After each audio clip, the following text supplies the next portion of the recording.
பொங்கல் விழா மேடையில் டாக்டர் திருமாவளவன் ஒரு முக்கியமான விஷயத்த பகிர்ந்திருக்கிறாரு. அதாவது தூய்மை பணியாளர்களோடு தோளோடு தோள் நின்று அவர்களோட உரிமைக்காக நாம போராட்டம் செஞ்சாலும், பணி நிரந்தரம் அப்படின்னு சொல்லக்கூடிய ஒரு விஷயத்துல நாம யோசிக்கணும். ஏன்னா, இந்த வேலையை இன்னார் தான் செய்யணும் அப்படின்ற சனாதன கருத்தை மேலும் வலியுறுத்தும் வகையில் இது அமைந்துவிடும்.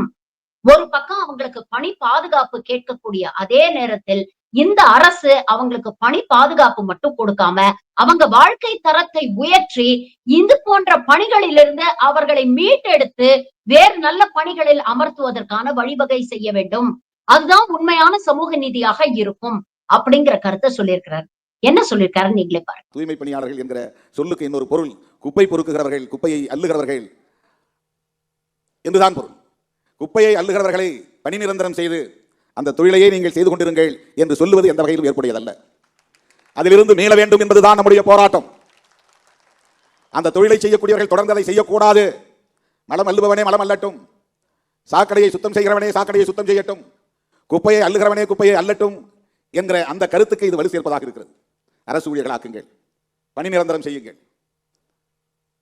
ஒரு அம்பேத்கரின் மாணவனாக இருந்து பெரியாரின் பிள்ளையாக இருந்து இதை நாம் வலுவாக சொல்ல முடியாது. குப்பை அள்ளுகிற தொழிலை குப்பை அள்ளுகிறவர்களே செய்ய வேண்டும், அரசு பணியாளர்களாக அவர்களை மாற்ற வேண்டும் என்கிற அந்த கோரிக்கை நமக்கு மாற்று கருத்து இருக்கிறது.